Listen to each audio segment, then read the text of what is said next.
വളരെ ദൗർഭാഗ്യകരമാണ്. ഏതെങ്കിലും രീതിയിൽ എന്തെങ്കിലും പറഞ്ഞ് പുരുഷനെ വേട്ടയാടുന്ന ഈ പ്രവണത അവസാനിക്കണം. ഇതിലൊരു നന്മയുമില്ല, ഒരു ശരിയുമില്ല. മനഃപൂർവ്വം വീണ്ടും കൊടുക്കാനുള്ള ശ്രമമാണ്. അപ്പോ അതിൽ അർത്ഥമില്ല. ഞങ്ങൾ അതിനെതിരെ കോടതിയിൽ ശക്തമായി മൂവ് ചെയ്യുകയും മറ്റും ചെയ്യും.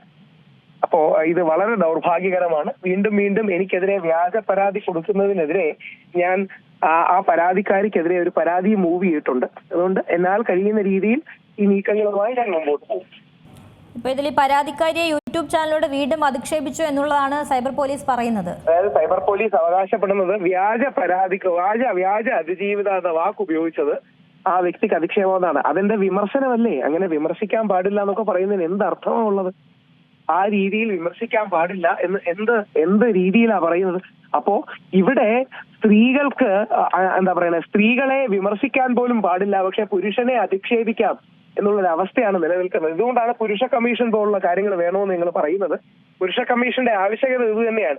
16 ദിവസത്തോളമാണ് ഞാൻ ഒരു കാര്യമല്ലാതെ ജയിലിൽ കിടന്നത്. അതിനുശേഷം വീണ്ടും കൊടുക്കാൻ ആഗ്രഹിക്കുകയാണ്. ഇതിനെതിരെ ഒരുപക്ഷെ പൊതുജനങ്ങൾ മനസ്സിലാക്കണം ഏതാണിനെയും കൊടുക്കുന്നതിന്റെ അവസ്ഥ. വ്യാജ അതിജീവിത എന്ന് താങ്കൾ പരാമർശിച്ചിരുന്നോ? വ്യാജ അതിജീവിത എന്നുള്ളത് എന്റെ വിമർശനമാണ്. വ്യാജ അതിജീവിത എന്നുള്ളത് ഒരു സെക്ഷുവലി കളേർഡ് റിമാർക്ക് അല്ലല്ലോ. വ്യാജ അതിജീവിത എന്നുള്ളത് എന്റെ വിമർശനമാണ്. വ്യാജ അതിജീവിത എന്ന് പറഞ്ഞാൽ എന്താ പ്രശ്നം? എത്രയോ പേരെ വിമർശിക്കുന്നുണ്ട്. അവരുടെ നടപടിയാണ് വിമർശിച്ചത്. അതിനെന്താ കാര്യമെന്ന് ഞാൻ പറഞ്ഞിട്ടുണ്ട്. കാര്യം അതിജീവിത എന്ന വാക്ക് വളരെ പവിത്രമായ ഒരു വാക്കാണ്. അതിജീവിത എന്ന വാക്ക് വളരെ മികച്ച ഒരു വാക്കാണ്. ഈ വ്യക്തി ഉന്നയിച്ച ചില ആരോപണങ്ങൾ നിലനിൽക്കില്ലെന്ന് ബഹുമാനപ്പെട്ട കോടതിയും പറഞ്ഞിരുന്നു. ആ ഒരു അവസരത്തിൽ വ്യാജ അതിജീവിത എന്നൊരു വിമർശനം പറഞ്ഞതിന് വേണ്ടിയിട്ടാണ് യഥാർത്ഥത്തിൽ ഇത് ചെയ്യുന്നത്. ഇതിന് യാതൊരു നീതിയുമില്ല. ഇവിടെയാണ് പുരുഷ കമ്മീഷൻ പോലുള്ള കാര്യങ്ങൾ വേണമെന്ന് ഞങ്ങൾ സൂചിപ്പിക്കുന്നത്. ഞാൻ ഒരു കാര്യം പറയട്ടെ. അതായത് ഇതൊക്കെ ഇപ്പോൾ കോടതിയുടെ പരിഗണനയുള്ള ഒരു കേസാണ്. രാഹുൽ മാങ്കൂട്ടത്തിലെ കേസും അതുമായി ബന്ധപ്പെട്ട എല്ലാം കോടതിയുടെ പരിഗണനയിലുള്ളതാണ്.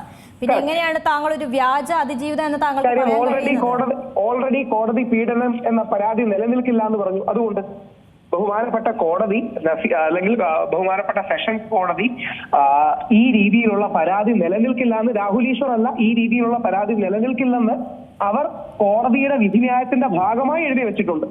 അതിന്റെ ഭാഗമായിട്ടാണ് ഞാൻ പറഞ്ഞത് അങ്ങനെ നമ്മൾ പറയുന്നു എന്നുള്ളത്. പക്ഷെ ഇതൊന്നും അല്ല അതിനെ പോയിന്റ് എന്ന് പറഞ്ഞാൽ ഏതെങ്കിലും രീതിയിൽ ഇത്തരം കാര്യങ്ങൾ പറഞ്ഞു കൊടുക്കാൻ ശ്രമിക്കുന്നു എന്നുള്ളതാണ് യഥാർത്ഥത്തിൽ ഇവിടെ ഉള്ളത്. അതുകൊണ്ട് ഞാൻ ഉന്നയിച്ചത് സോഷ്യൽ ക്രിറ്റിസിസം അഥവാ സാമൂഹിക വിമർശനമാണ്. അതിന് ഇത്ര അസഹിഷ്ണുത കാണിക്കേണ്ട കാര്യമുണ്ടോ എന്നുകൂടി അവർ ചിന്തിക്കണം. ഇതിപ്പോൾ കോടതി പരിഗണിക്കുമ്പോൾ എങ്ങനത്തെ ഒരു വിധിയിലേക്കാണ് കോടതി പോവുക എന്നറിയില്ല. ഇപ്പോൾ താങ്കളുടെ ജാമ്യം റദ്ദാക്കുകയാണെങ്കിൽ താങ്കളുടെ ഭാഗത്തുനിന്ന് നിയമ നടപടി മുന്നോട്ട് പോകുമോ? ഞാൻ നിയമ നടപടി മുന്നോട്ട് പോകും. മാത്രമല്ല ആ പരാതിക്കാരിക്കെതിരെ എനിക്കെതിരെ വ്യാജ പരാതി ഉന്നയിച്ച് എന്നെ വേട്ടയാടാൻ ശ്രമിക്കുകയാണ് എന്ന് ശക്തമായ പരാതി ഉന്നയിച്ചുകൊണ്ട് ഞാൻ മുമ്പോട്ട് പോകുന്നുണ്ട്. അതുകൊണ്ട് അത് എനിക്കെതിരെയുള്ളൊരു വ്യാജ പരാതിയാണ് എന്ന് ഉന്നയിച്ചുകൊണ്ട് മുമ്പോട്ട് പോകുന്നുണ്ട്.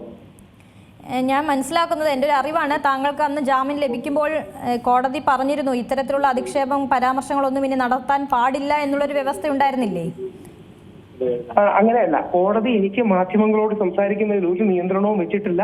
കോടതി എനിക്ക് വീഡിയോ ചെയ്യുന്നതിൽ ഒരു നിയന്ത്രണവും വെച്ചിട്ടില്ല. അത് തെറ്റിദ്ധാരണ വരുത്തുന്നതാണ്.